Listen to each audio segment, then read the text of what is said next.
sure you're wondering why I'm saying good morning at this time of the day, but for some people, it's morning. This is a global get together. This is a congregation from all over the world. And for some people, it's good morning. So if it's morning wherever you are, good morning. If it is afternoon wherever you are, good afternoon. And if it is evening wherever you are, good evening. Here we are. We have really been waiting for this day. We have been waiting for this conversation. We have been waiting to make things happen. And I said, when we reach 30 people, we are just going to start. And now we are more than 30 people in the room, so we should just start. Welcome, karibuni, feel at home. For the non-Swahili speakers, karibuni means welcome, a very warm welcome, and feel absolutely at home. Let me see who is in this house. We have fantastic people in the house. I can see Jennifer saying she is here. Welcome, Jennifer. You have arrived. We've seen Leset, welcome. Welcome, Emma Bosipori, welcome. Renu, welcome. Who else? I've only seen 4 people announcing who they are. The rest of you, who are you? Please tell us on the chat who you are. You never know. This forum might be the answer to that question that you have been seeking. This forum might host that person that you've been waiting to meet. This is a great networking forum full of people who are ready to discuss heavy duty topics. And so please tell us in the chat, who are you? Where are you logging in from? What do you do? What's your organization's name? Send us your pitch, send us your elevator pitch. We are all here ready to hear who you are and what you are doing. So we shall keep checking on the chat and commenting on the chat and welcoming you. I can see Sam Cherotich. This must be the Sam Cherotich I know. I have not seen this gentleman, I think, for the last 15 years. And Sam Cherotich has shown up here. Like, how wonderful is this? This is wonderful. A high five to you, Cherotich. Karibu sana, karibu sana. We are in the right place. I am ensuring and I am reassuring and I am confirming that we are absolutely in the right place, doing the right thing, with the right people, at the right time, for the right reasons. So welcome, good people.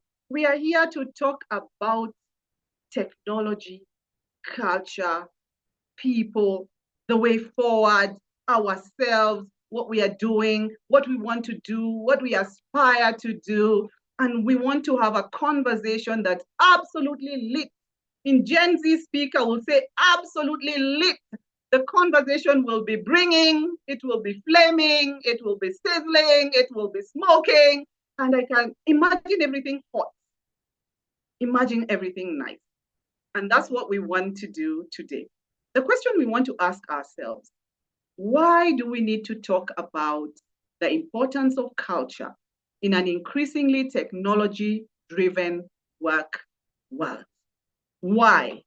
We always say start with why. Simon Sinek says start with why. So why? Why are we here? Why are you here? Please tell me in the chat, why are you here? Let's start with why. Why are you here? I know why I am here. My great panel knows why they are here. Resource Associates knows why they are here. But why are you here? Let me hear, I count of 3. Yeah, rule of 3. Why are you here? Let me hear 3 people letting me know why you're here. And then we shall swing right into it. Our evening is going to be fantastic. I absolutely promise you that. And as I wait for 3 people, not 5. As I wait for 3 people to tell me why they are here, I think I might need to introduce myself because I have jumped right in. I am talking and I am happy and I am excited and I haven't told you who I am. My name is Carol Gaduru. I am a great friend and an associate at Resource Associates. We do work together, we partner together, we change the world together. I do strategy consulting, training, leadership development, culture work, and all of these things that bring together people and the organization in the heart of organizational development. I'm also very happy to lead forums such as this, to facilitate great discussions, and to get us thinking, to get our thinking juices running. This is my passion. This is who I am.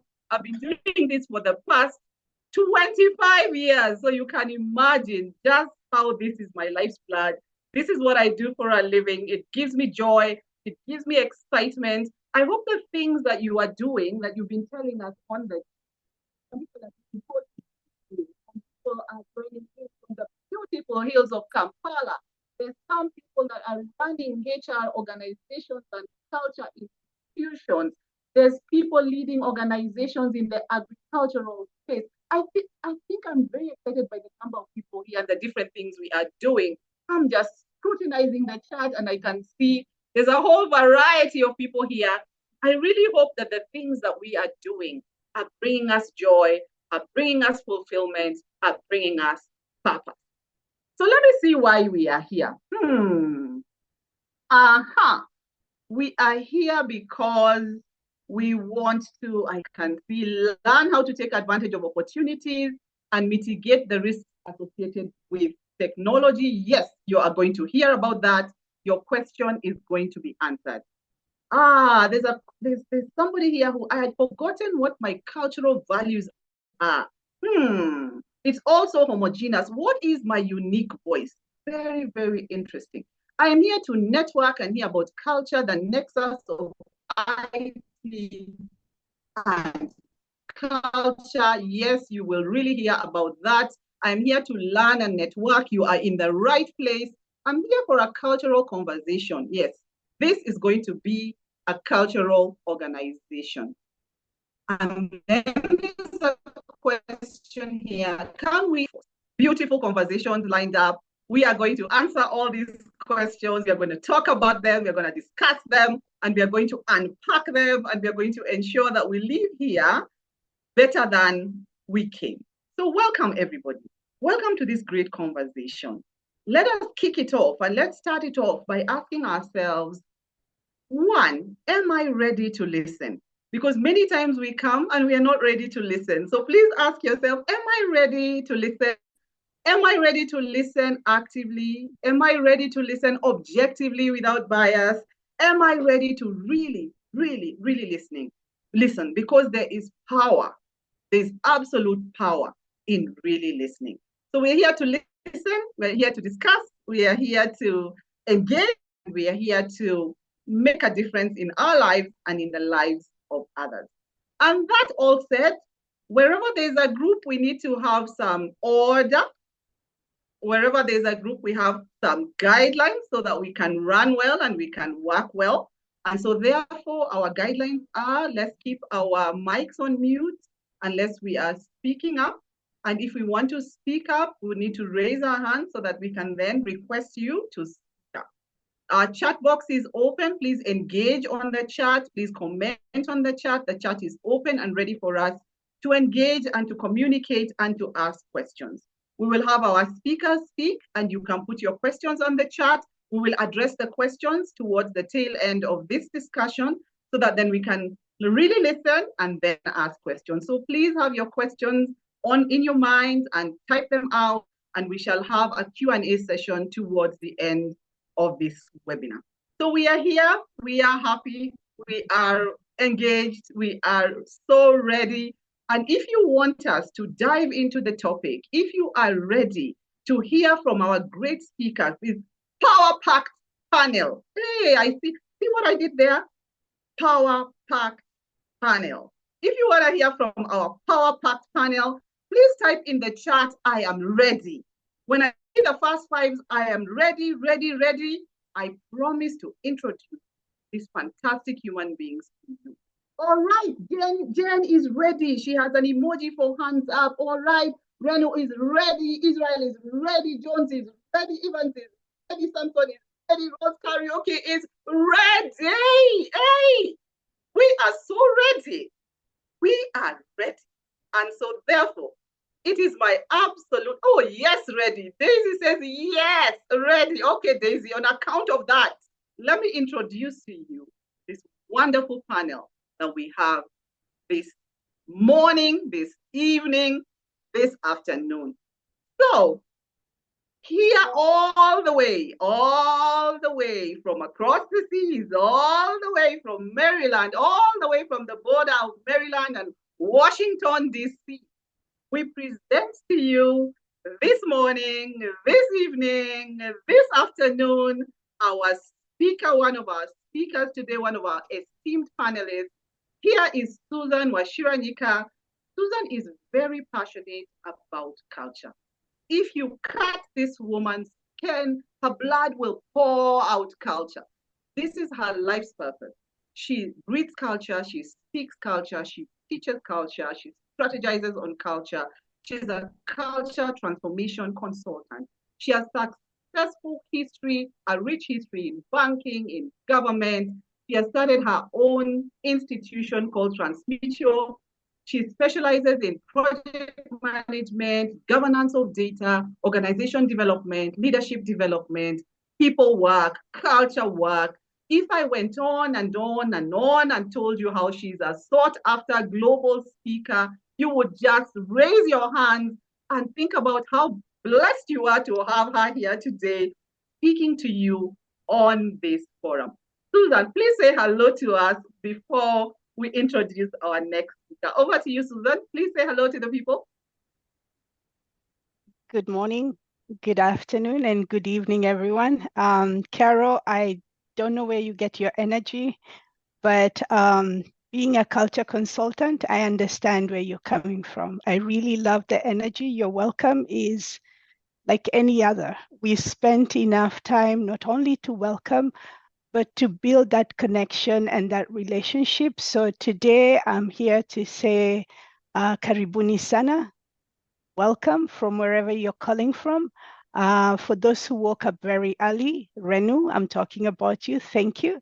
For those who have delayed having, dinner, just so that you can hear, so you can learn, thank you. And for those who are in between, myself, I went and I voted, and now I'm working. So Karibuni, it's really nice to be here. Thank you for the invite. Wow. Just wow, you have voted. Like, how exciting is that, Susan? Let me do the Kenyan thing and ask you, what time is it where you're at? What time is it? We keep on asking that. What time is it? Oh, thank you. You make me laugh. It's almost 11 in the morning. Nice. So yes. Fantastic, fantastic. Okay, great. Karibu sana. Susan, let me add to this great view that we have right now. Our next speaker up, our next panelist, we have the absolute honor and pleasure to introduce to you Maureen Njuguna. Maureen Njuguna is the right person to speak to us this evening, this afternoon, this morning, because she's the HR lead for Safaricom's technology division. Now, Safaricom is this wonder-working, miracle-working, transformation-creating telco. It's not even longer a telco. It's just an organization with a pulse point in every direction, connecting people and causing people to live their lives more seamlessly and with convenience. So Susan has over 15 years looking after people in HR, looking after human capital.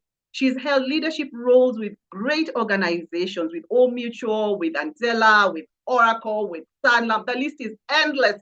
If I was to talk about her, I'd need a whole scroll to keep on talking and talking and talking. She's very passionate about strategic leadership. She likes to think, she likes to handle complex solutions and ensure that diverse teams come together. Somebody here asked today about diverse teams. You can see you're talking to the right people. She's also an accredited coach, so we have a coach in the house. So here is Maureen. Maureen, please say hello to us. We are very thrilled to have you here. Truly, we are. Say hi to us, Maureen. Thank you, Carol, for the wonderful introduction. And I second Susan. The energy is up there, so we can only do the most and keep the energy that you have. But it's an absolute honor to be joining the session today. I say for panelists, we do two things. We share our knowledge, but we also learn from participants. So I'm really looking forward to learn from the group of joining the call today. Something when I join sessions like that. And of course, we'll do the best we can to share as many insights as we can in terms of culture, but more with the twist around technology. Happy to be here. Thank you for having me, and looking forward to a very brilliant evening. So morning for Susan and others. And learning from each other. All right. Thank you, Maureen. I think you might need to tweak up. You need to pump up the volume. Pump up the volume. Maureen, we can't hear you very well. We are also getting feedback. Feedback is great. I can see the audience in the house knows that feedback is the breakfast of champions. And so there's feedback already coming in that your audio needs to be tweaked a little bit. So please tweak your audio a little bit. We really, really, really want to hear the important things that you have to say. So therefore, let's start with our conversation this day. I'll say day because we are on the entire spectrum of day. And I'll start with you, Susan. You know, it is said how technology and people are two parallel things, because technology is hard. It's hard. And although software drives it, it's literally a hard thing. And when we talk about technology, even when we are looking at our assets in the business, we handle that as a capital asset. It's a hard thing. And yet culture is a people thing. It's a soft thing. It's the software of the organization. Do these two things align in any way, Susan? Is there somewhere that they could come together? Is there any symbiosis in technology and culture? What do you think? Please talk to us, Susan. Caroline, thank you for that question. And really to try and start understanding complex issues, it's always good to go back to the basics. And when you talk about technology, we oftentimes, and culture, we oftentimes throw out those names, but in our minds, we have a different definition for it. So for today's discussion, when you talk about technology, think about tools. And when you talk about culture, think about people. And the two, they're married, they are intertwined. And the tools are really there to help the people in the most simplest form. Think about the telephone that you have, the cell phone that you have. And technology shapes culture by providing the new tools and experiences, while culture influences the direction and the pace. If you think about just the cell phone, and then you think about the world, and you think about how culture influences the pace and the direction, and think about everything you've learned from different countries, how we have all adopted the cell phone in the simplest way. So think about your organization and reflect upon when you had to get a new tool. Maybe you moved from using Mac to using Windows, or maybe you had to move from using one version of Windows to the next. It is really to help you, the people. How that implementation is done is another discussion. But also for today's discussion, I believe we are also framing it in thinking about the organization.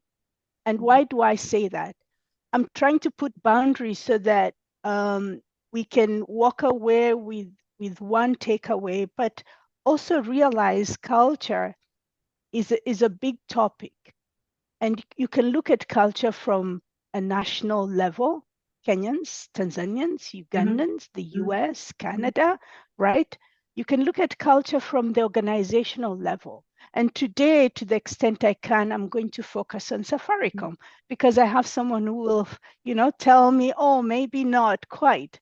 But also I'm going to use Safaricom because they just celebrated 24 years. And I'm going to use Safaricom because I think and you'll correct me, most of our participants are from Kenya. Yes, we have for calling in from other countries, and we will chime in with examples, but I'm bringing that so that you can look at it from the national level, organizational level, but most importantly, also think about culture from the team level. You work in a team, maybe you're in IT, maybe you're in HR, maybe you're in farming, but you are in charge of maybe the store.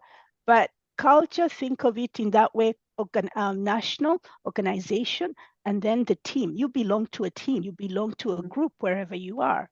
But at the end of the day, we are all individuals. I am different from you, Carol. I'm trying to have that energy, but goodness, my style keeps me being Susan, right?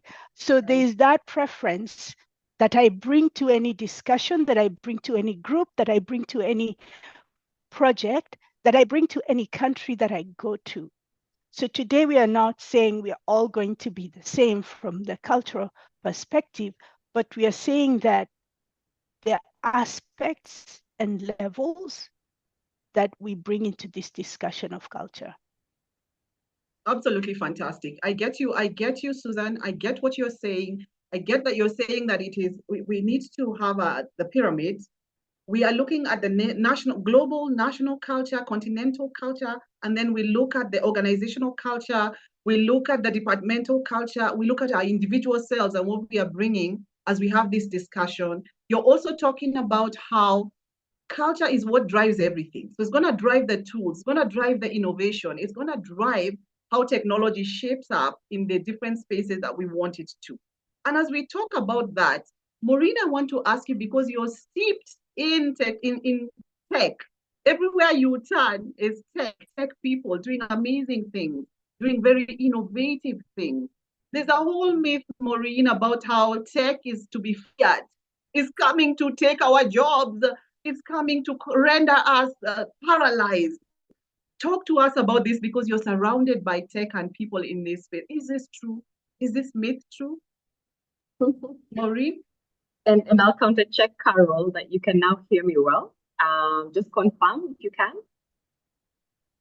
Yes, we can hear you well. Yes, we can hear you well. We can see you well. Please proceed. Perfect. I like what you said. You called it a myth, and I want to confirm that it is a myth.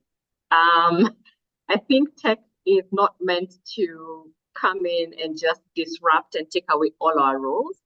And I'll give a few examples on what I've seen in my current organization. And I've had the opportunity of working for a number of tech organizations, and I've seen what disruption is there within tech, but also what opportunities exist. In my current organization at Safaricom, I look after close to 1,600 staff within technology, which already can demystify the myth around tech taking away jobs. I mean, the fact that I have 1,600 people sitting within the tech organization is just proof of the fact that it is creating opportunity. The vision that we have as an organization is to be a purpose-led technology company by 2025. And what it means for us is we need to ensure that what Susan was saying earlier, our culture is right, but also that we have the right people on board. Now, when we looked at that vision, one of the things that we realized was there are certain rules for sure that are going to be completely different by 2030. There are certain rules even now are starting to shift to become completely different compared to how it's currently being done. And we've taken the initiative to ensure that there is readiness for the organization, but also readiness for our members of staff. And one of the initiatives that we came up with close to 5 years ago, when we realized that this shift is happening, is we introduced an academy that we call the Digital Academy within the organization. And what we did with the academy is we invited our staff members to enroll, and we pulled them out of the current roles that they're doing. So it could be somebody who is sitting in the call center. It could be somebody who's a brilliant field engineer, but we know that their role in the coming years is going to be completely different or completely redundant. And we took those members of staff who initially signed up, we took them into the academy that had 9 courses, got them reskilled in a period of 6 months, and placed in completely new roles. Now, what has been impressive to watch is because of reskilling them and placing them in new roles, one, the level of energy has gone up, but secondly, because they were brilliant in the roles they currently do, they're also brilliant in the tech roles that we've now given them. So my view is that, yes, tech is disrupting how we operate today, but it's not necessarily taking away all the roles that we currently have. I think it's for us to rethink how we can utilize our staff members differently, but also to ensure that we fully prepare them for the future that's coming. I'll give a second example, Carol, with your permission. Yes. This year, our CEO was very categorical. He said, it doesn't matter in which part of the organization you're sitting, you have to do artificial intelligence.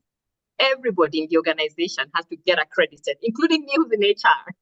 Now you can ask yourself, how is Maureen ever going to use AI? But I think part of it was to make sure that instead of us being very afraid and not receptive of what AI can do, at least I have basic knowledge to know what AI is able to do and how I can use it in the role that I'm currently doing. So as we speak right now, the financial year started in April. We're now in October. We already have 96% of our staff fully accredited on AI. And I think for us, that's a huge achievement because we have 6,000 of our staff. So to say that we have 96% already accredited is a huge achievement. And we've done this deliberately because we know that whether we like it or not, there is disruption coming. But instead of being afraid of it and assuming that we will no longer need our members of staff, we're actually starting to equip them with the skills that they need to prepare them for that future. Handing it back to you, Carol. Yes, Before please I hand go it back to me. Hand it back to me because I think you have spoken right into what I feel is an unfounded and an unwarranted fear. And whenever we operate from fear, we can never succeed. And so what you have taken and done with that is to map the future, look into the future, be future ready, equip for the future, and ensure that everybody all around is plugging in. So rather than say, okay, this thing is coming, let us shake in our boots here and see whether are we going to be cut off or not cut off. Let's jump into it and face it head on and have everybody AI savvy, AI knowledgeable. I think that's something to benchmark against. A big up to yourselves. We are really excited about that. It's something we can take home and see, how do we customize this for ourselves? You're doing it in your way. And as Susan has told us, everyone has their way. Everyone's different. So how could we benchmark but do it our way? Susan, now that we are talking about your words of wisdom, there's different cultures. We talk about culture, but culture is not static. It's not the same. There's cultures that for example, high performance culture. There's a culture where the organization behaves like a family, the family-oriented culture. There's culture where there's this open door. We just walk in, there's no hierarchy, there's no titles, there's nothing.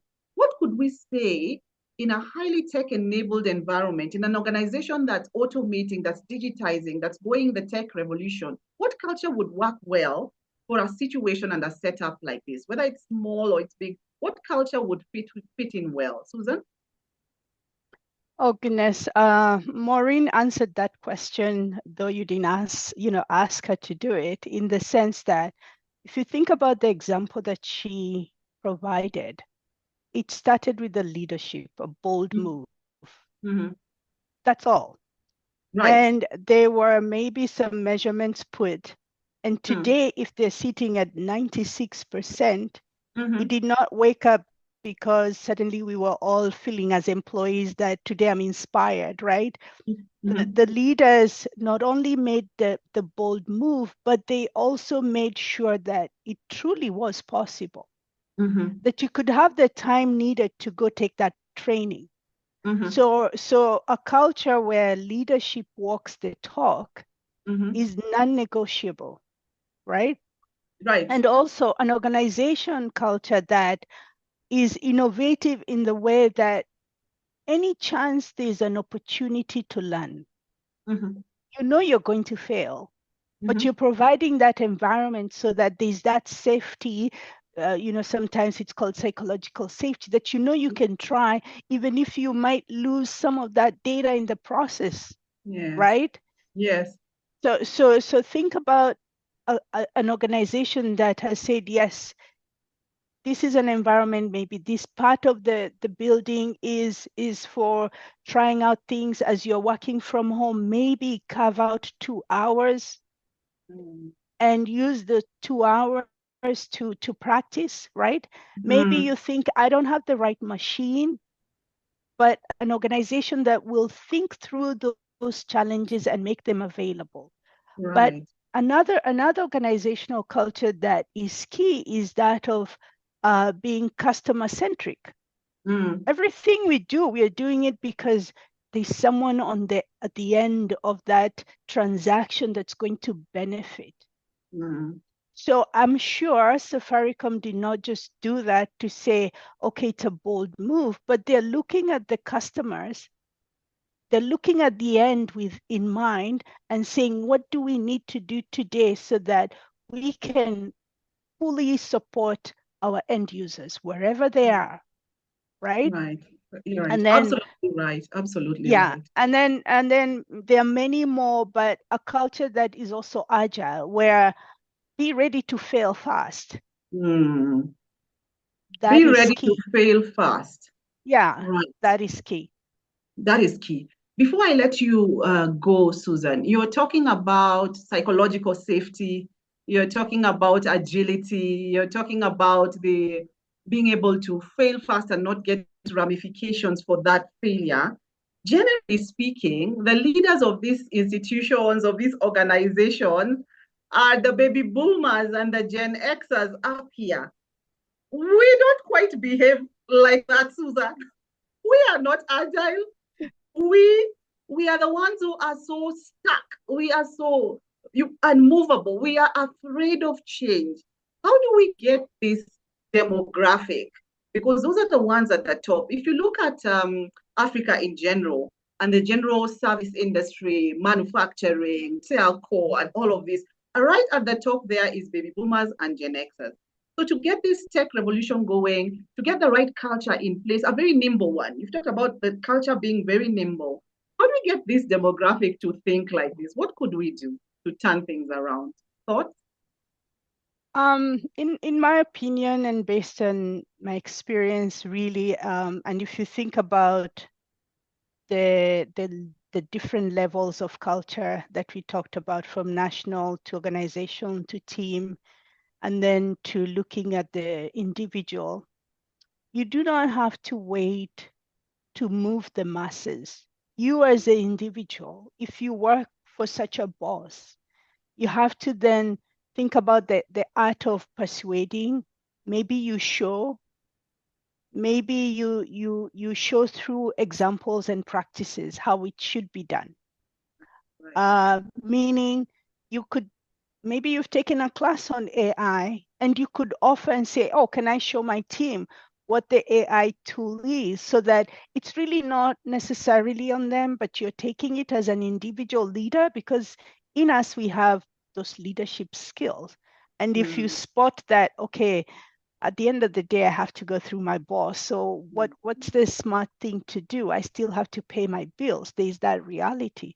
So then is to use your experience and knowledge, and technology moves fast, right?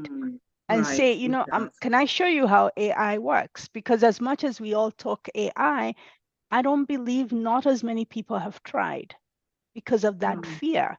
Yeah, absolutely. Yeah. I hear you saying that leadership drives culture. Culture is driven from the top. We must lead by example. We must be invested in whatever culture it is that we want to inculcate. Otherwise, it's not going to happen. So it must start, and we must demonstrate. It shouldn't just be words. It should also be actions. I should be seen as the leader to be doing these things and to be wanting to do these things and to want to learn and steep and immerse myself in these things. I think let's pick that up for each and every one of us here in leadership, leading an organization, influencing change, consulting, speaking into leadership. Let's pick up what Susan is saying, and let's ensure that the culture at the top is what is percolating down, because culture eats everything. It eats strategy for breakfast. It says it eats strategy for breakfast. We say it eats it for lunch, for dinner, And we are Africans, we like our tea, it eats it for tea. We like our porridge, it eats porridge. Culture eats absolutely everything. And so let's take note of that. Maureen, you make things sound so nice and so simple and so seamless. Oh, please take us behind the scenes. Are there some struggles? Are there some challenges trying to get people working in tech and in a tech-driven environment, and where we are all trying, because all of us are trying, whether we are a one-man consulting, whether we are in business, whether we are an SME, an MSME, or whether we are blue chip, we are all trying to digitize. We are all trying to use tech to enable our organizations and outfits work well. What are some of these challenging things to get the culture of innovation going? What have you experienced? What could you share with us? Maureen? And I'll feed off some of what Susan has spoken to. And I like the angle and twist that she gave around Agile. And one of the successes I would say we've had is implementing Agile within the organization. So close to 60% of our organization no longer operates in those hierarchical organograms that we typically know. So we have our people sitting in squads and in tribes where you find different skill sets are sitting within one team to enable them to deliver towards one given mission. So I'll give an example. If we're building a product for our customers, so let's say, for example, we're building the Fuliza product. Typically, what we would have done before is to give a team of developers and say, develop this product. It would take them a year, if not more, for them to come up with a product. And then finally, they'd give the business owner the product to go and market. Now, what we've done with Agile is we have said we want the product owner to sit in that squad. We want the person who will be doing the marketing for the product to sit in that squad. We want the developer, we want the UI, UX, like a complete, what it's done for us is we are finding that we're going faster to our customers with valuable product, not a complete product, but something that at least they can test out. It's enabling us to work in a way that we can keep building on the features without necessarily waiting for one day to say, now it's a go, it's a no-go. So we're finding that we're moving quicker to our customers, but also refining the products as we go along. Now, it comes with challenges. And that's why I had to give the preamble, because it sounds so rosy and nice, you know. But I think one of the things that we've realized, having gone 60% of our org being agile, is we still have certain parts of our organization that's still holding on to how we used to do things in the past. And the sense they get is, if you take away this team from me, I don't know whether you'll ever give me back resources for me to be able to do another project. So I'm giving them a team and saying, this is an agile team. Once they complete the project, they need to fall back, and then I can use them to do something else. But they're like, no, they're not done. So they keep folding. And it's not unusual. It's because of that's how they're used to working. I think the other challenge we're seeing is, if I'm coming from an outside organization, coming into an org that's already agile, it's really difficult to integrate. So our members of staff who are coming in, they're new to the organization, have never been in an agile environment, including some of our leaders who are coming at very senior level. It's not easy for them to ramp up in the first 1, 2 to 3 months. It's taking them time to get used to this new way of working and to start adding value to the different teams that they're working with. So we're seeing that being a challenge as well.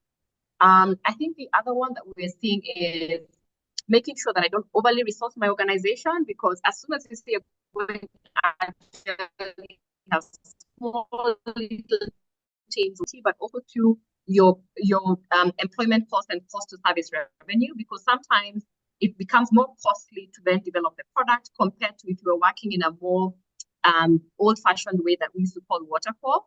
So you may find that some cost to organizations is actually going higher compared to how we would want it to be. So it definitely has its elements of challenges, right?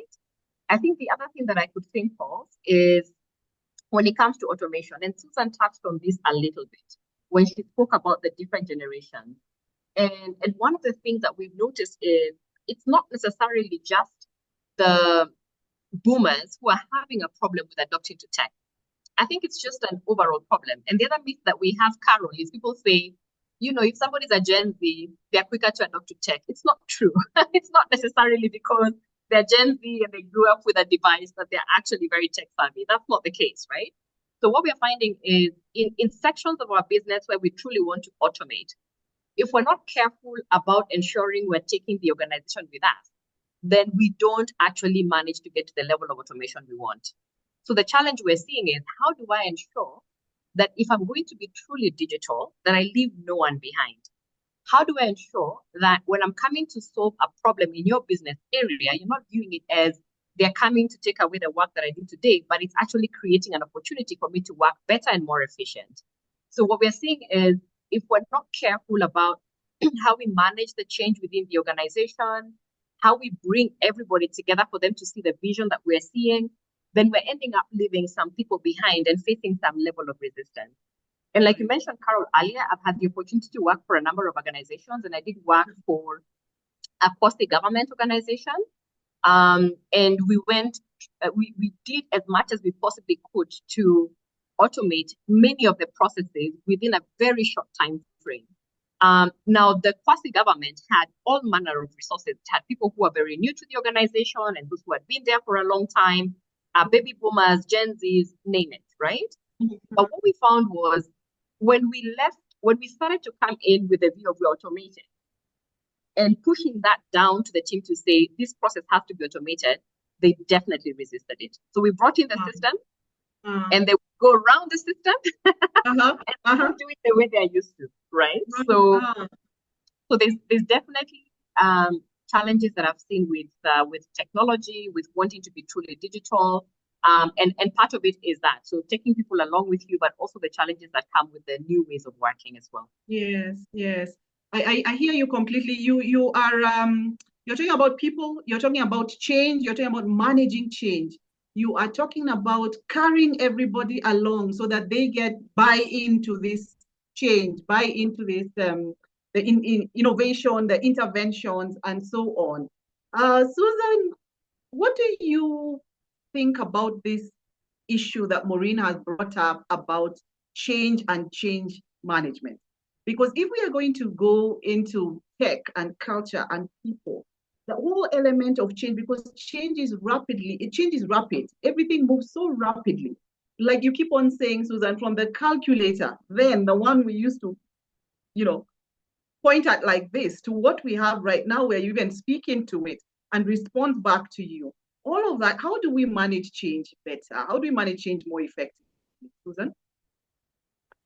Thank you, Carol. I think before even you can go back to say how do we manage change is to take a few steps back and say, why is there resistance to change? And fear is the one thing that comes up, like fear of maybe my hours will be reduced because now there's this efficiency. Maybe my position will be eliminated, but they do not want to tell me outright, right? Maybe my position will go offshore. So there's that fear element. And then another is loss of control. There's that beauty in you wake up, you go to work, you kind of know where your chair is, you're on autopilot.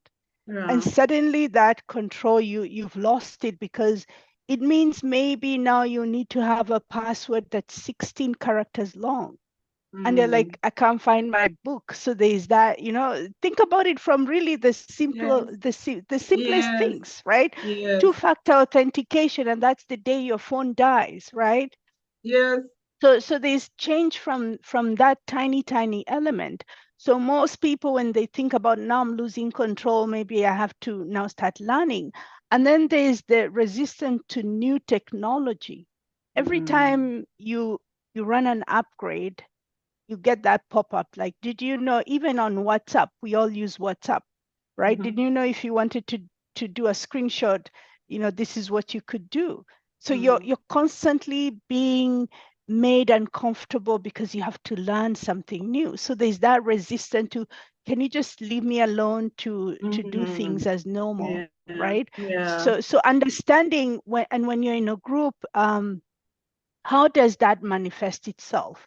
As a project manager, I'm always implementing change. I'm always implementing new technology. So the way it manifests itself, or the way you hear about it, is this is not how we do things here.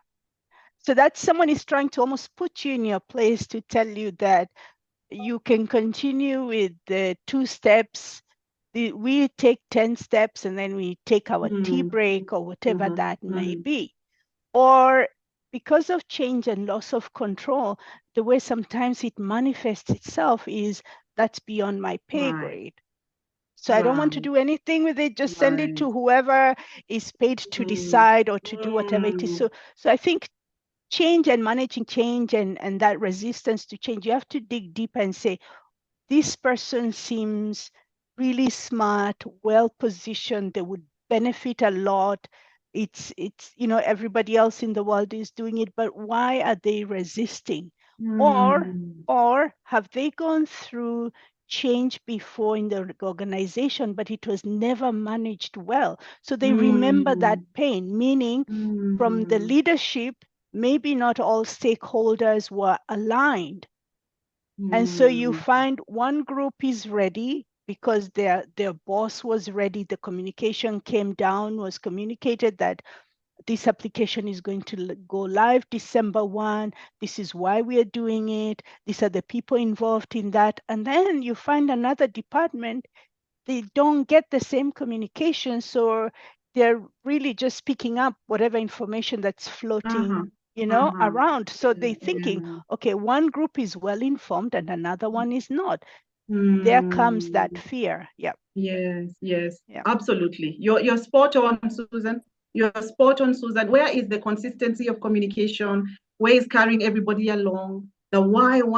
What's happening in the background? Maybe I have trauma, like you're saying, I have trauma from a previous incident or previous, and I'm carrying it on. I am infecting my team with it. So we need to dig deep. We need to look wide. We need to see what's happening in the background. We need to look at root cause and carry everybody along so that this change that has been so well planned then gets delivered with great results. Let me ask you, Maureen, one question before we get into the questions. We have almost half an hour to the end. Time is running so fast. We're having a beautiful time. So before we dig into the questions that I can see coming up on the chat, we have exciting questions there. Maureen, you make it sound so nice. I don't know. I want to stop consulting and come and work with your squad, with your tribe. I mean, it just sounds marvelous. It sounds beautiful. The wording is amazing. I don't know. Tech environments are very high stress. We know they are high stress. How are your people managing their well-being? How are they coping with all of this? Tech is high pressure. Whether we like it or we don't, it really is high pressure. And when you are in this high pressure environment, you could lose yourself. How are you looking after your people? How are you caring for them? What are you doing? How do we build on that? Please share with us. Yeah, it's definitely a challenge, Carol, for many tech organizations. I think not just ours, and I'll share examples from my past and from my current role.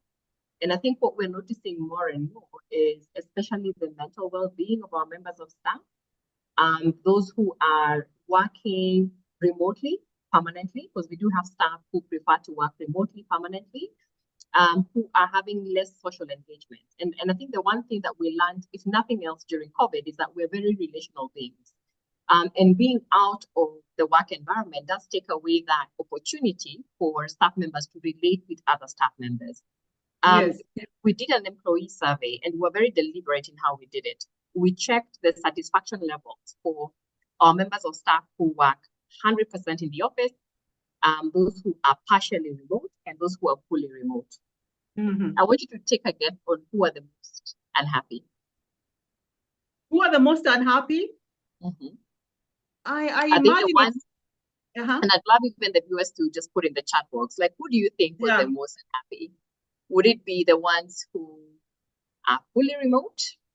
Is it those who are hybrid? Is it those who are fully in office? Who are the most unhappy?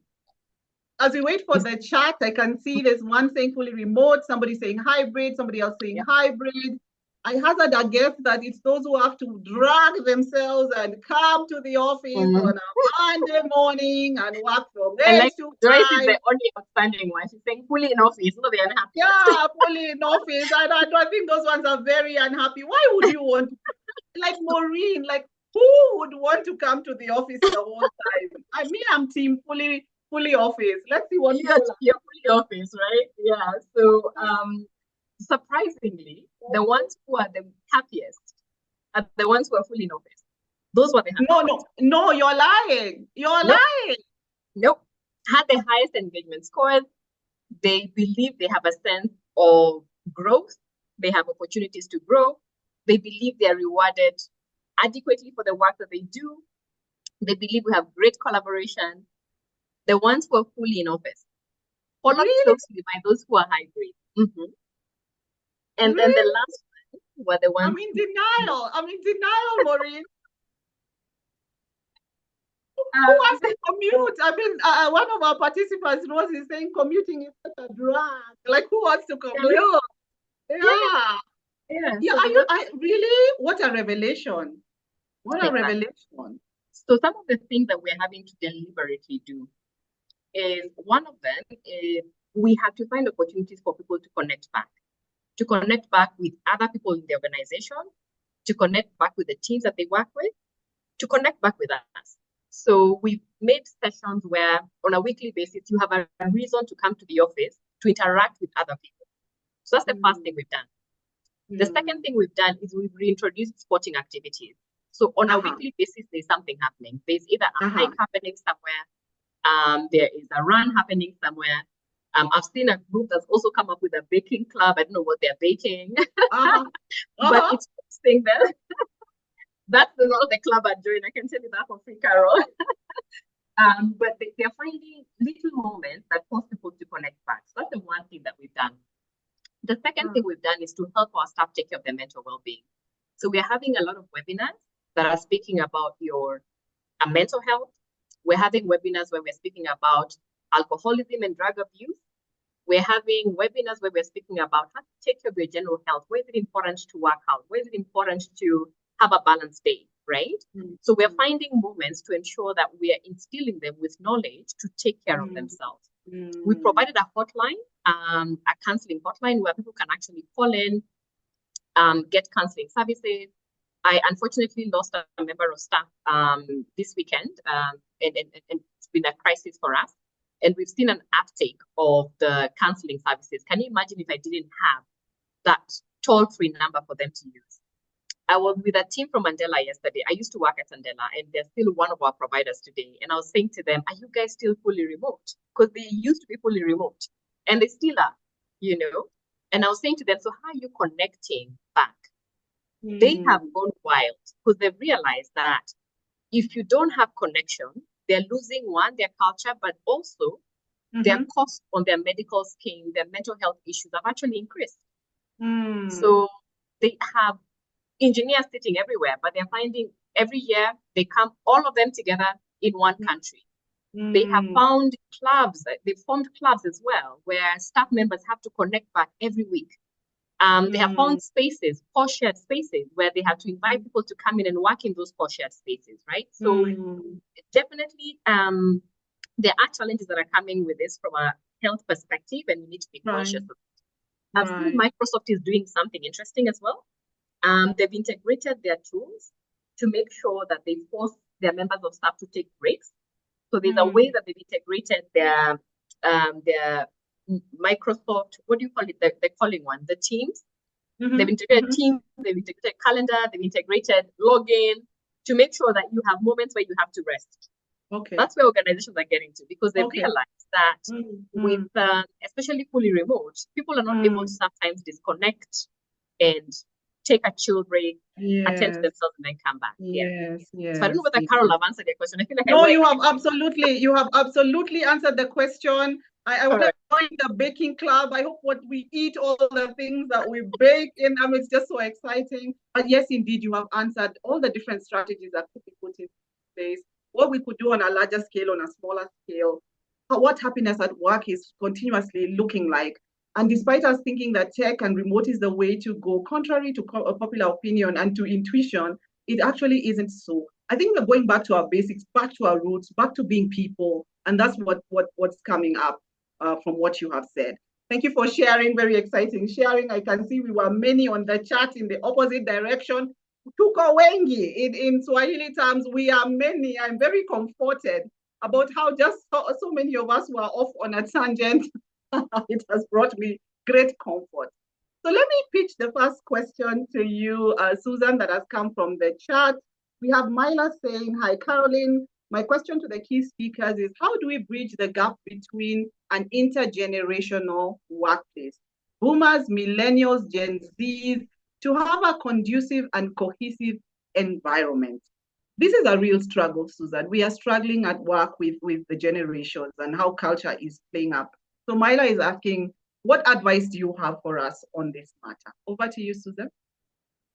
Oh, that's a beautiful question. But before I can answer that, I wanted to comfort all the people who said either hybrid or the people working from home from a culture perspective. And I know this is a discussion for another day, but I wanted to provide another way of thinking about it. So when you think about national culture and think about the spectrum, there's some cultures that are really task-oriented. You could be in the office with them, but they'll email you. They'll not want to go bake with you. They'll not want to go for whatever you put out there. Yes. And they're the happiest being at home because from the time they were born, that task-oriented mentality is natural to them. And they found ways to get that connection differently. So Kenya happens to be, and I have the data, so and I'm not sharing it, but Kenya happens to be from the relationship-oriented. So I'm not surprised, right, by the outcome of that. But I wanted to provide that, to say that in the world, if you were to issue the same survey, you might get, depending on where people are responding from, you might get people who are happiest being at home because of just that national culture, because just give me my task, I'll do it, leave me alone type of, predisposition. And then there are those who will want to say, hey, how are you? How was your evening? What did you have for that little bit of chit-chatting is really helpful. And I just, to console those who are who said more, Caroline, I'm trying to say you're not crazy, it's real. So the question of intergenerational, and this is really, it depends. And I say depends because of that spectrum of culture, where there are some cultures where even from the home environment, they don't know what it means to live or interact in an intergenerational way. So when you come to work, you find that, and then if it's coupled with, if your organization is very hierarchical, and with that hierarchy comes with the idea of age, right? You're wise, you're older, so you have all the answers. And as an incoming graduate student, you're just dismissed because of that cultural aspect of it. So I don't have a checklist. I could say, here's a checklist, go do that. But it's really layered from how we were cultured, how the organization value is, how hierarchical it is. Maureen mentioned that they are more flat. So you find, even if you were to go to a junior person to ask for help, or if a junior person got promoted before a senior person, it's okay. Because you're not looking upwards, you're looking across who can help, right? So I'll leave it at that, but Great.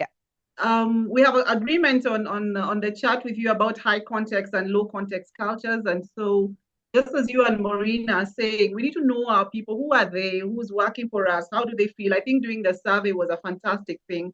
So there's a baseline, that you're operating from knowledge. You are not just guessing emotionally in the dark. And so we invite our teams to do culture audits, check in with your people, do employee experience check-ins, and let's listen to the voice of the internal customer. Let's listen to the voice of the employee. Maureen, there's two questions I want to combine for you. We have a question on change management and the communication around that and culture. Where does one start and where does one stop? And then how do we sustain the change? How do we help culture sustain the changes that we are putting in place? What do we do to equip that? So those two are very related. You could pick that up, Maureen. Okay. I always like to draw an example that I got from one of the leaders that I've had the opportunity to work with. And he used to say that, you know, when you think of culture, you need to think of four main things. And maybe Susan will add one more. But he used to say you need to think about the routine that you're creating. So, I mean, there are certain things that people do on a daily basis that they keep doing over and over again. And there are certain behaviors that you want your team to have, you know. And there are certain stories that you can start to tell that will show people this is the culture that we have here. There are certain symbols that you would have. Is there a certain language that you want to use? So those things form your basics of culture, right? Right. And that's an example. Like right now, if you came to an organization, people are able to speak, and tell you what our vision is. Like there is no doubt about it. When I worked for the central bank, the previous governor, Dr. Patrick Njoroge, made us see what his vision was. And then going to a meeting, he said, what's our mission? And how are we going to get there? And you're like, oh my God, we sound like right now. Oh, we are losing you again, Maureen. I don't know, you need to come a little closer. Yeah, let me come closer again. Is it better? Yeah, that's good. Apologies. So he used to make us like seeing the vision, the mission, and then he'll say, so how will we get there? How will we deliver this?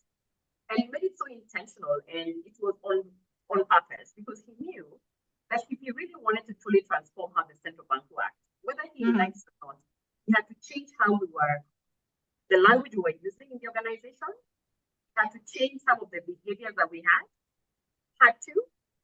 He had to change some of the stories that we were telling within the organization. So if I'm doing an automation, for example, what am I saying about it, right? And for me, those form the basics of building culture.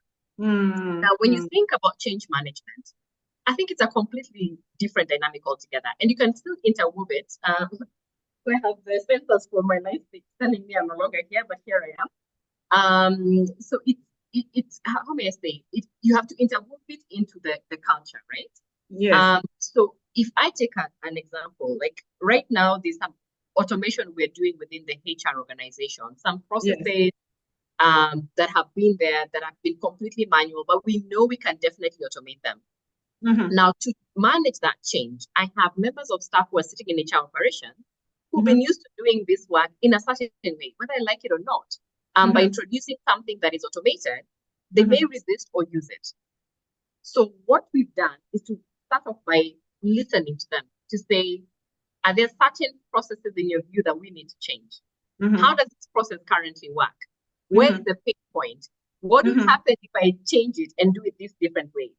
I didn't go and just give them a system. It's easy for me, Carol, to pick something from Oracle Cloud, which we all know is available, and plug it in and say, guys, start using this tomorrow, right?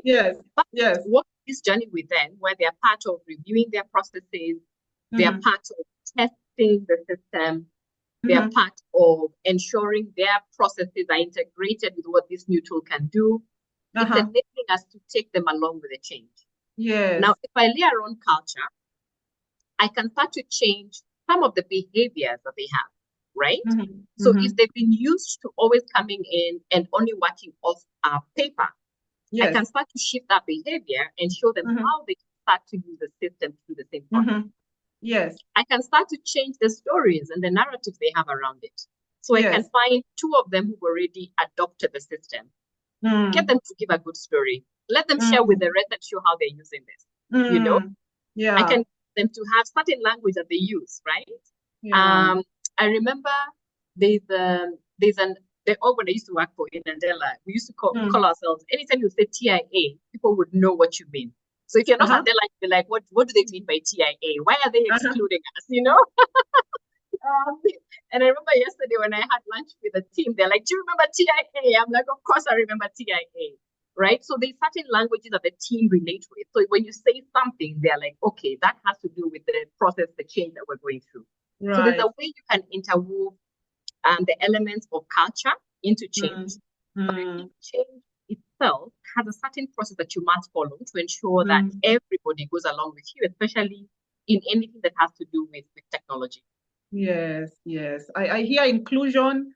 I hear you talking about inclusion. Let's include everybody. Let's carry everybody along. Let's partner. You know, we're in a partnership. We are going together. There's no leaving anyone behind. How do we speak? What stories do we tell? What's inherently ours? What's bringing belonging? What's bringing that togetherness? I hear that loud and clear. I think let's pick that up, team. Let's pick that up, team. If we are going to get the culture going, if we're going to get change going, if we're going to communicate well, if we're going to have highly tech-driven organizations and highly tech-driven teams work together and be together, let's be deliberate and purposeful about it, just as Susan and Maureen are saying. I think we'll take 2 more questions, and I think this will go to you, Susan. Dominic is wondering, is AI giving us a culture of laziness? Ooh, are we becoming lazy? We don't want to think. Well, let's type in everything into whatever GPT exists nowadays. There are millions of GPTs. You just type your thing and then reproduce it. Zero thinking. Are we becoming lazy? And how Moriasis is asking, oh, I'm so tickled by that question. How does our environment and our background hinder the cultures that we want to inculcate and put in? Over to you, Susan. Please take that up. Oh, when we started using calculators, did we feel like we're being lazy when in school we were made to memorize our times table? And suddenly you go and you're doing calculus and here is the calculator. Yes. I think, and then another phrase that I want to put out there really so that you can remember it tomorrow: garbage in, garbage out. You really have to think about your question to AI to even begin to trust the answer you get. And you know it's not 100%. So we're being challenged to be curious and ask better questions, because in the simplest way of thinking about it, AI is like and this is my way of explaining AI in the simplest form, is like a bucket full of all this knowledge. But as you ask one question and then you ask another, it triangulates and gives you the answer to that point. But if your question is not well thought through, then it might appear that I'm just typing and I'm getting output. Yeah. If you're taking the calculator and say, what is 2 times 2? But you remember your memorization of the times table. When you get 4, right? You're like, yeah, I think I'm good. But if you do 2 and your calculator is broken, you get something else, then as a person, you need to go back and say, maybe the basics is where I need to start with. But as a tool, play with it, really play with it. But start from a point of, what do I know so well? Yes. Let's see what this AI can bring it. Yes. Like what answer it can give back, so that you can use it as a tool to help. Yes. Yes. And was there a part 2 to that question? Yes, Pastor, I just want to echo what you are saying about garbage in, garbage out. And we have really seen it. I tell you, I was a judge in an awards process, and all these, what do you call them? The organizations that were submitting their submissions for the awards, they just typed the questions into some sort of portal, and everybody had the same answer. Like they had generated the same answer. Your organizations can't all be the same. And so for the panel of judges, we just X'd all of those, and people who had written in very simple terms and responded to the submission questions about what the organizations had done in organizational development, those ones were won, and people were so surprised at how these other well-known organizations didn't go anywhere. So it's truly garbage in, garbage out. I'm concurring with that. The second part of the question was, how much does background and our own where we are coming from influence the culture of the organization? Oh, that's a brilliant, brilliant question. Because according to, if you study culture, by the time we are 12, most of our values are in place. Uh-huh. And then when you go to school and you go to work, you accumulate and continue to learn. But your default value that tells you this is wrong, this is right, you have it in you, right? All right. The rest becomes additional knowledge. So Mhm. think about your journey, whoever you are who is on this call, and think about, okay, you left home. Where did you go to school? Have you traveled? Which organization have you worked? Is it just one? Is it two? And did you bring along some practices from Mhm. Central Bank to Safaricom, Mhm. right? So Right. think about that, because each and every organization has some sort of culture. Yes. And us as employees, every day we are contributing towards that culture, whether we know it or we don't know it, whether Right. we are aware or not, because of Mm. those practices that Maureen was talking about. Yes. And so if you go to an organization that's not aware, or that is not asking you to memorize and recite, you all bring whatever you brought from wherever, Mm. right? Mhm. And that's what you're practicing every day. Mm. But the question that I will leave you with is, do you understand the value behind the practices you're engaged in daily at work? Can you Mm. trace it back? Are you able to do that exercise? Either Right. in how you treat people, Mhm. in how you work with your colleagues, in Mhm. how you take that phone call from the customer and maybe they're just not able to log into the system. Ask Mhm. yourself, your practice, are you able to link it back to a value in your organization? Right. Right. Yeah. I hear you. You are doubling back to why. What's the why behind the why? Mhm. What's behind that practice? What's the value behind that? Why are we doing what we are doing? So we're not just doing it for doing's sake. And before I cannot believe that we have 7 minutes to the where has time gone? This conversation has been so electrifying. And before I ask these two wonderful ladies to give us their parting shot, because I tell you, you want to hear the last things that they want to say. You know, Maureen is a runner, avid runner. This is the typical Kenyan runner. You want to hear what she has to say. And Susan, all the way in Washington, D.C., stroke Maryland, treats everything in her life like a project, everything. And so she's so successful at life because she comes at it like a project. I want that when I grow up, I want to be Susan. So before we have the parting shot from these two ladies, I want Kezia from Resource Associates to tell us in a minute or two about Resource Associates, and then we come back and listen to the wise words from the two ladies and close. Yes.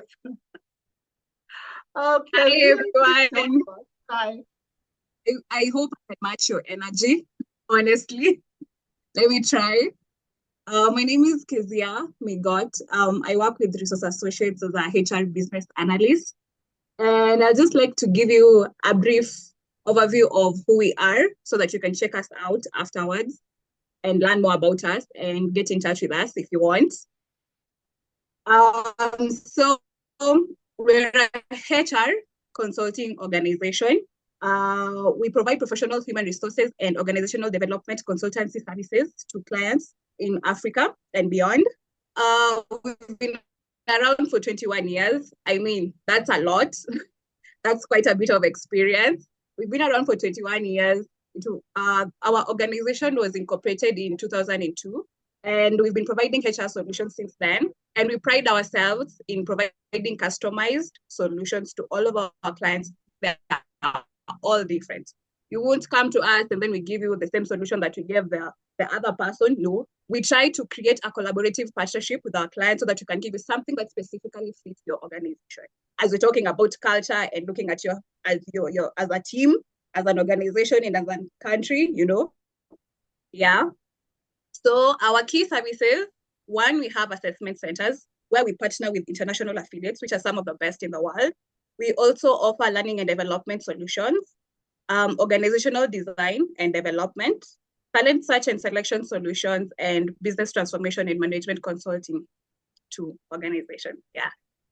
So feel free to contact us. These are our contact information. You can go to our website at resourceassociates.co.ke to learn more about us at your own pace, at your own time, and take your time to go through. You can visit us at our location to discuss whatever solutions or help that you might require from us. And you're all welcome. Thank you. Okay, great. Thank you for kissing us, keeping it short and sweet. Kezia, you have kissed us, kept it short. KISS, kept it short and sweet. Now, let's go back and listen to the wise words of wisdom. Hey, wise words of wisdom. Did you see what I did there? The wise words of wisdom from our two great panelists. Monica, your question on the group had been answered by Maureen. She talked about sustaining through communication, through storytelling, through behavioral change, through culture, through words that bring us together and including everybody. So I think we've tackled that last question right there. So Susan, over to you. Let us know, what is the last thing you want to leave us with this evening before we let you go? Well, I think culture knowledge matters. It matters because we are a global society. Whether you're working for a multinational organization or you have a friend from a different culture, or you hope someday to even consume a product that has been designed by someone from a different culture, where the default approach is to not only appreciate but respect that we all come from somewhere different. But it matters a lot in business because the world is becoming smaller. And if you position yourself with that knowledge, then you become not only approachable, but you will be able to read the room and be able to see, what am I missing or what is really going on? What shift do I need to make? Because at the end of the day, the reason you dialed into this meeting today, this webinar, is because of that awareness of not just technology and culture for the sake of it, but today as an individual, what can you take away? And that culture matters. And cultures, there are many layers to it, but walk away knowing that your organization has a culture. Find out what it is. And if you feel like, because there are times I've had people say that, oh, I need to change job because, I don't like the culture here. But can you really articulate the one thing you don't like? And are you part of that problem? Yes. Or challenge? Before you, because it's always the problem is out there. But my call to action is look inwards and say, what am I doing? How am I adding to either the positive or negative culture at work? And what can I change before you go to your boss?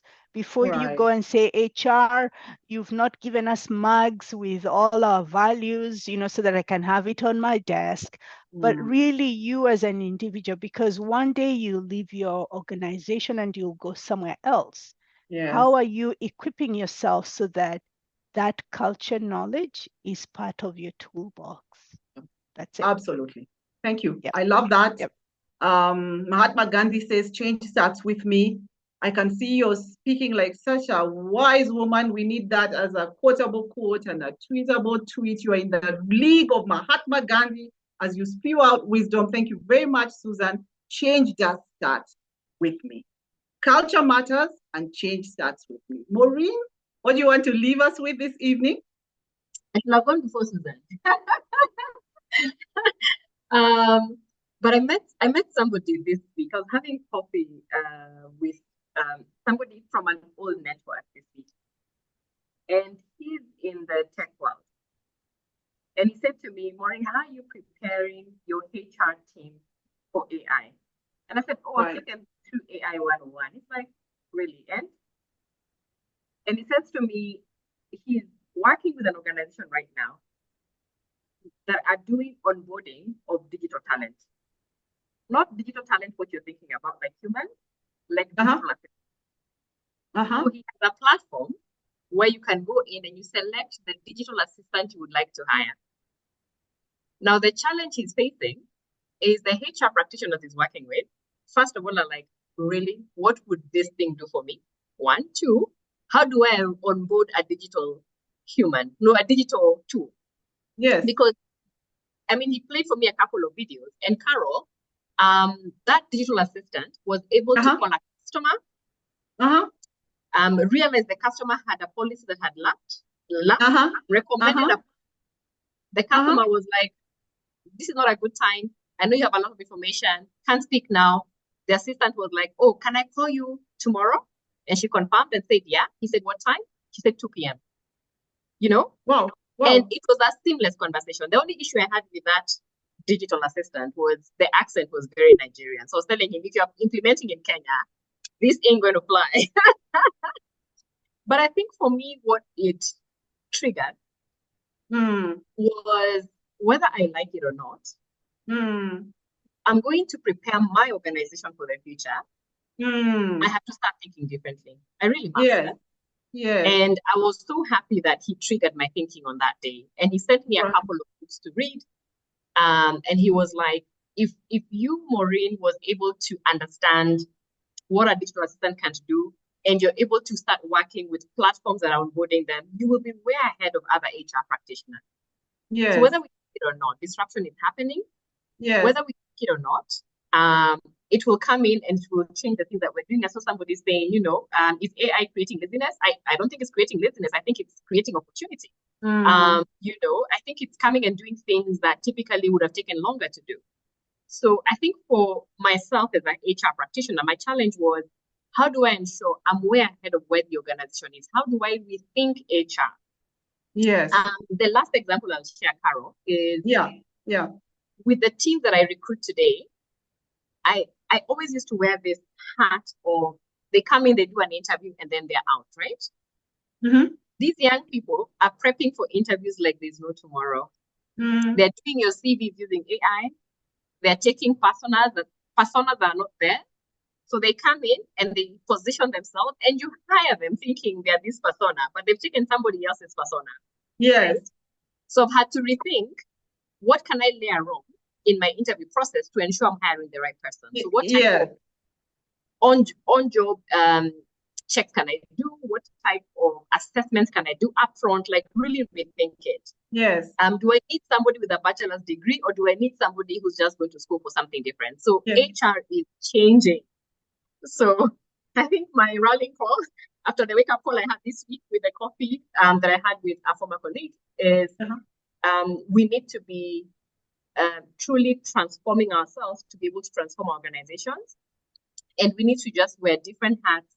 We embrace the changes that are coming, read up a lot, train a lot. I saw somebody asking about what training can we do. I think it's the way to go, like just upskill, listen out to information out there, just remain alert, right? And I'll demystify what Carol said. It is not millennials and Gen X's that are having an issue with tech. I think it's all around. And I found people who are in older generations who are truly embracing technology. So I think that would be my takeaway for this. Great takeaway. You have said we need to rethink HR. We need to reimagine HR. We need to feed our curiosity every day. We learn something new. We talk to people. We read up. We try things. We see what the world is doing. What are we doing? I think it's a very exciting space we are in this human capital space. So let's not be left behind. Let's not be stuck. Let's not have tunnel vision. Let's look up, look out, look around, and most importantly, look ahead. So good people, we've come to the end of this beautiful discussion brought to you and powered by Resource Associates who do great things. Please follow us online. Follow Susan online. You want to follow her. Please follow her on LinkedIn. Please follow and engage with Maureen. Buckets and buckets, not nuggets of wisdom, buckets. These ones are flowing in buckets. Buckets of wisdom. It's been a great evening. Thank you so much for coming. Our speakers, we can only just say thank you to you. We honor you. We appreciate you. We acknowledge your sharing of yourself. May you be truly blessed for doing this. So good people, our next webinar is about revolutionizing talent acquisition. How do we do this with AI? How do we do this digitally? You've heard about onboarding digital resources. Oh, this is the right time for us to have this conversation. We will let you know the date, so keep it plugged in. As is to say, bye everyone. Have a beautiful morning, a beautiful evening, a beautiful afternoon, whatever time of day it is. Thank you for coming and bye-bye. Bye, everybody. Be blessed. Thank you so much. Bye-bye. Bye. Thank you very much. Thank you very